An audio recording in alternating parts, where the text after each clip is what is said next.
Bom, ontem foi um dia importante, né? Ontem foi um dia D, aliás, um dia F, um dia de Fux. E foi um voto que o Luiz Fux deu, que demorou uns 4 dias, né? Eu não sei como ele conseguiu, 4 dias de voto. Ele começou às 9 horas da manhã, ele atravessou toda a programação da Band News FM, e se a Larissa Biscaia ainda trabalhasse na madrugada, talvez ela ainda dissesse: acabou o voto do Fux. Ou então eu tô indo embora às 7 da manhã, Luiz Fux está terminando de votar, porque demorou o dia inteiro votando, né? E o fato é, ontem foi um dia de Fux, porque todo o noticiário foi em torno do voto do Fux, o noticiário noturno foi em torno do voto do Fux, o noticiário de hoje pela manhã foi em torno do voto do Fux, e como a ministra Carmen Lúcia começa a votar quando a gente estiver saindo daqui, o Alta Frequência estiver começando, às 2 horas da tarde, está marcado para ela começar a votar, só vamos sentir uma mudança na agenda quando ela começar a falar, porque todo mundo vai querer prestar atenção. Por quê? Se Carmen Lúcia seguir o que Alexandre de Moraes e Flávio Dino definiram, já forma a maioria para a condenação do ex-presidente Jair Bolsonaro.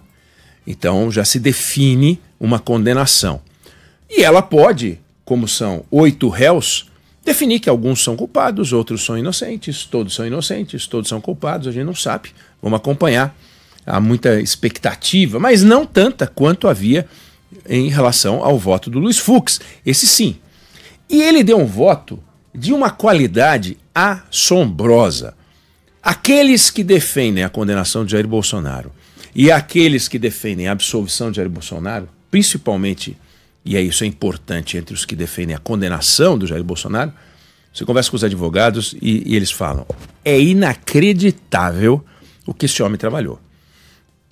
Construir um voto daquele leva pelo menos um mês ou mais, como se fosse um grupo trabalhando. E ele, aliás, ele fala no voto dele que ele reuniu uma equipe para dar o voto. Ele tinha profissionais só lendo as provas, tinha gente checando jurisprudência, gente falando, pegando autores internacionais, pensadores. Ele construiu um voto, ele citou gente da melhor qualidade para sustentar o ponto de vista dele. Outros, Alexandre de Moraes e Flávio Dino, não deram votos do mesmo quilate para condenar. O que não significa que Jair Bolsonaro seja inocente. Significa que o voto do Luiz Fux é inacreditável. E nesse sentido, ele deu um soco na boca do estômago do Alexandre de Moraes. Foi uma aula de direito. Os apaixonados pelo Alexandre de Moraes, aqueles que acham que não há o que falar, porque se você falar do Alexandre de Moraes, você já está sendo bolsonarista, vão dizer que o voto do Luiz Fux é ridículo. O voto do Luiz Fux é inacreditável. Em termos de qualidade, é incrível. Ele pode estar defendendo o que você discorda. Aquilo de que você discorda. Você pode achar que Jair Bolsonaro é culpado. Veja, não há a menor dúvida, nenhuma dúvida, nem no voto do Luiz Fux, de que, em algum grau, Jair Bolsonaro discutiu algo parecido com uma tentativa de golpe de Estado. Não há a menor dúvida, nenhuma dúvida. Aonde é que fica a confusão? Se o que ele fez são atos preparatórios, não alcançados pela lei, ou atos executórios, não alcançáveis pela lei, e para o Alexandre de Moraes também tem uma clareza cristalina. Sim, são atos executórios alcançáveis pela lei. Alcançáveis pela lei, tentativa de golpe de Estado. Não alcançados pela lei, absolvição da imputação de crime de tentativa de golpe de Estado. E aí, veja, por se tratar de um crime cujo nome é tentativa e não o golpe em si, como é que você define em até que ponto um ato é preparatório e a partir de que ponto ele se torna executório? Todos os analistas têm uma clareza também cristalina. Os que acham que Jair Bolsonaro deve ser condenado entendem que são atos executórios. Tudo que aconteceu. Os que acham que ele deve ser absolvido dizem que não, que são atos preparatórios. E cabe na estrutura do Estado Democrático de Direito a um tribunal aqui e em qualquer país civilizado, definir o que é e o que não é. E por enquanto está 2-1 para que seja. E o voto do Luiz Fux abre uma autoridade à decisão que é indiscutível. 1954, Suprema Corte dos Estados Unidos se debruça sobre um caso de segregação racial nas escolas dos Estados Unidos. E decide por 9-0 que isso é inconcebível, mudando uma compreensão da Suprema Corte do final do século XIX. 9-0. Se fosse 7-2, lá são 9. Se fosse 7-2, se fosse 6-3, se fosse 5-4, o valor da peça jurídica para os envolvidos teria o mesmo peso. Para o ex-presidente Jair Bolsonaro ser condenado por 4-1 produz o mesmo efeito do que ser condenado por 5-0. Dá na mesma, vai em cana. 3-2, vai em cana. Ah, mas aí pode ter embargos, não sei o quê, embargos declaratórios, embargos infringentes. Pouco importa, vai em cana. E se for 3-2 para ele, não vai em cana. E aí pouco importa se é 4-1 ou 5-0 para absolver. Já não dá para ser. Dá para ser no máximo 3-2. É bacana a unanimidade? É, porque confere peso e autoridade à decisão. Quando, nesse caso de segregação racial, imagine um 5-4. Quer dizer, então, que é controverso? Quer dizer, então, que nós estamos discutindo a segregação racial e tem gente que acha na Suprema Corte Americana, que meio que tudo bem, tira peso. Ainda que se pudesse dizer o seguinte: a Suprema Corte dos Estados Unidos derrubou a legislação ou a atitude das escolas que segregavam os alunos por raça. Mas por 9-0 fica aquela discussão. É o seguinte: a Suprema Corte entendeu por unanimidade, ou seja, de forma incontroversa, que isso é inconcebível. Já não será de forma incontroversa. Essa é vamos dizer, a contribuição, o resultado da interferência, o resultado do voto do Luiz Fux. Não é incontroverso. Então, por um lado, tira o peso e a autoridade da decisão incontroversa. Por outro lado, o voto dissidente, ele desafia a maioria a pensar e desafia o país a pensar coisas que não pensaria se não houvesse o voto divergente. Então Luiz Fux faz pensar. Luiz Fux faz pensar o seguinte: estamos ou não cerceando o direito de defesa no Poder Judiciário brasileiro? A partir deste caso. É razoável distribuir ou acolher 70 terabytes de provas e entregar para a defesa a tarefa de analisar esse volume todo como se estivesse entregando um gibi? Faz sentido isso? Alexandre de Moraes e Flávio Dino entendem que sim, faz sentido. Fux diz: espera, não faz sentido. Então ele faz a gente pensar, puxa, de fato, e ele chama atenção. Olha só, Mensalão, foram 2 anos para aceitar a denúncia e 5 para julgar, 7 anos. Tá, qual é o contraponto do tempo longo para a defesa analisar as provas? Impunidade, morosidade do sistema. Então você já imaginou se fossem 2 anos para analisar as provas? 2026, 2027. 4 anos para julgar? 2031. 5 anos, 2032. Então em 2032 o Supremo Tribunal Federal estaria se debruçando sobre o caso Bolsonaro. O que estariam escrevendo os mesmos cientistas políticos, analistas sobre a Suprema Corte brasileira, se em 2032, só em 2032 a gente fosse ver o julgamento do Bolsonaro?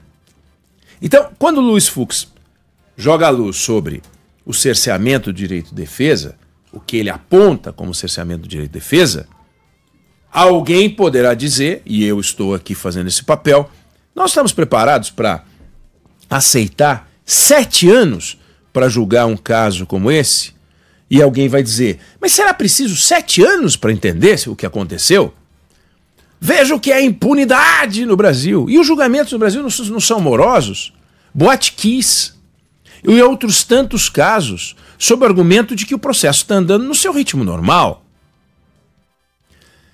É preciso que o Poder Judiciário se revisite, se pense e se questione. E Luiz Fux contribuiu para isso de forma fabulosa, levantando essa questão, por exemplo, dos advogados, que o Alexandre de Moraes e o Flávio Dino não estão nem aí, não acham que é importante. E talvez a maioria do Supremo entenda que não é importante. Vamos ver o que diz a Carmen Lúcia. Até outro dia, se podia apontar um criminoso com base num reconhecimento fotográfico feito de forma informal, por exemplo, enviado por WhatsApp. Fábio França vai à polícia, faz uma denúncia de uma determinada ocorrência criminal e mandam para ele por WhatsApp a fotografia do suspeito. É esse, é o cara?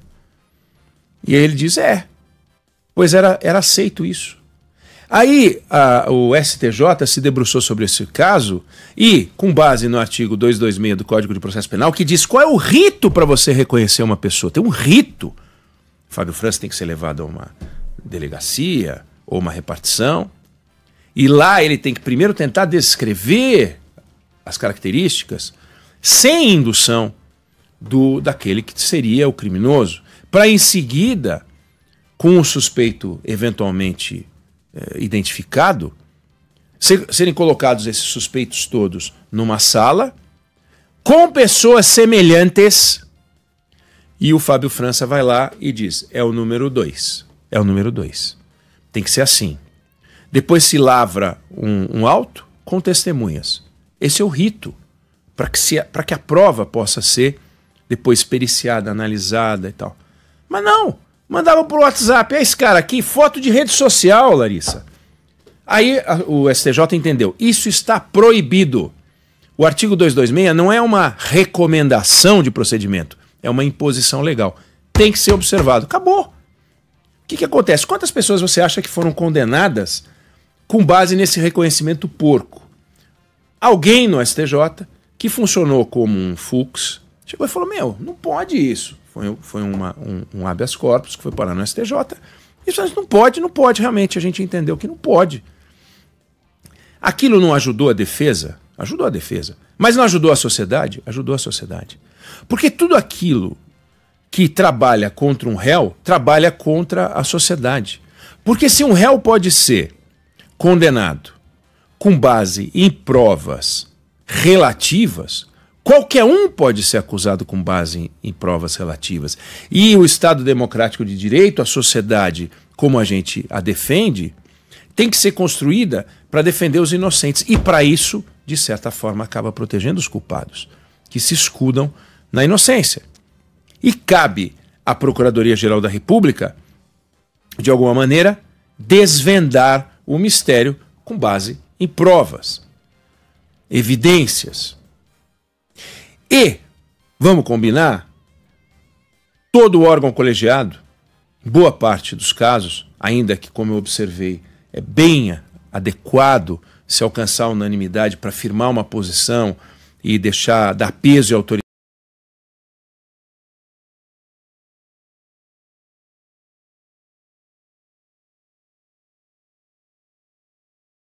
Maioria, forma-se maioria também no STJ, forma-se maioria no TST, forma-se maioria em qualquer tribunal colegiado e no STF também forma-se uma maioria. Isso é absolutamente normal, corriqueiro.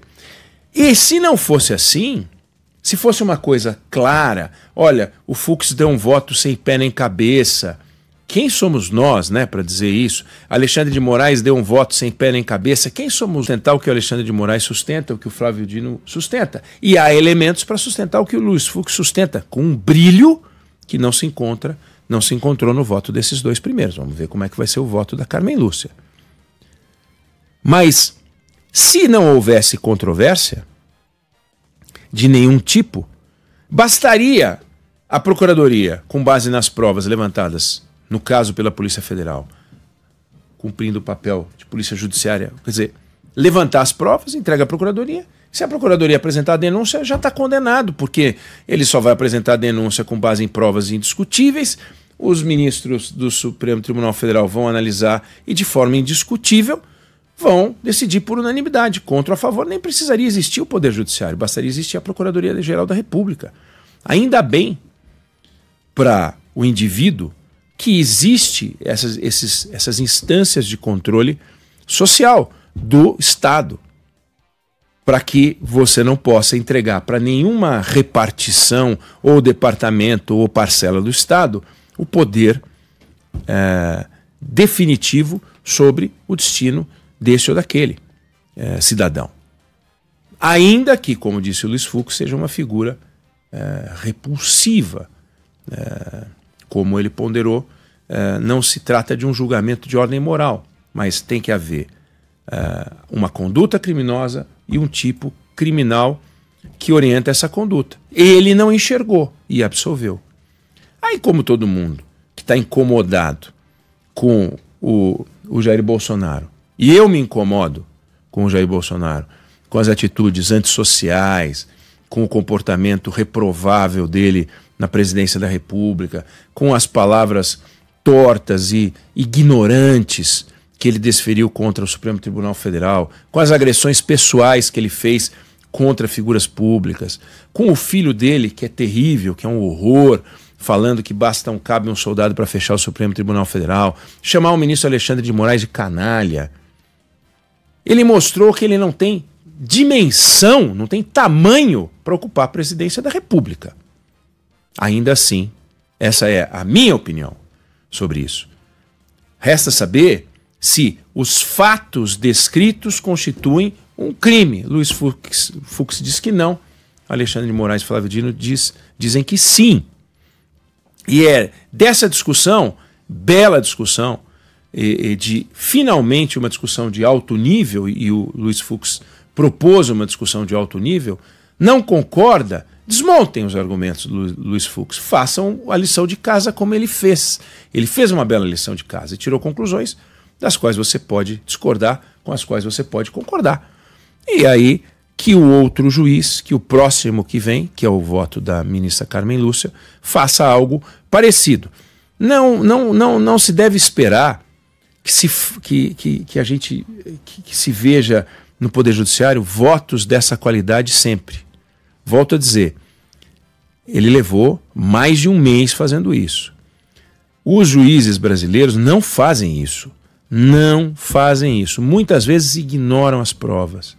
Muitas vezes desprezam argumentos, depoimentos, jurisprudências, recorrem à legislação que já foi derrubada por algum motivo, uma jurisprudência que já foi superada.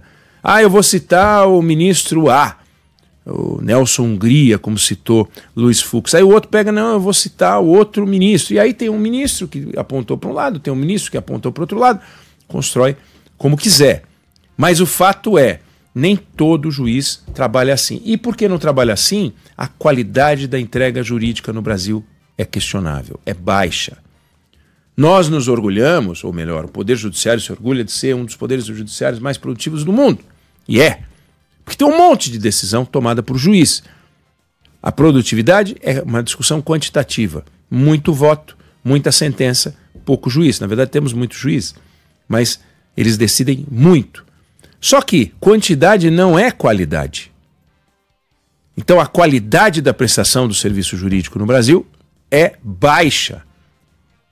E o perfil punitivista é alto. A maior parte dos juízes no Brasil se comportam muito mais como Alexandre de Moraes do que como Luiz Fux.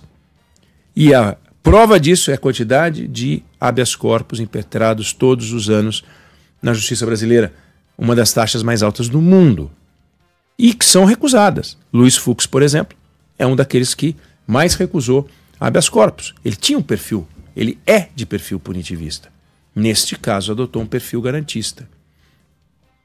Agora, apontar incoerências de Luiz Fux com posições anteriores, podemos adotar também, olhar para Gilmar Mendes, Barroso, Alexandre de Moraes e todos os outros. Não está em discussão, em julgamento, o juiz, como não está em julgamento Jair Bolsonaro. O que está em julgamento são os atos praticados por Jair Bolsonaro. O que está em discussão é o voto proferido pelo ministro Luiz Fux. Eu não sei se você concorda ou discorda, mas essa é a opinião que eu tenho sobre o assunto.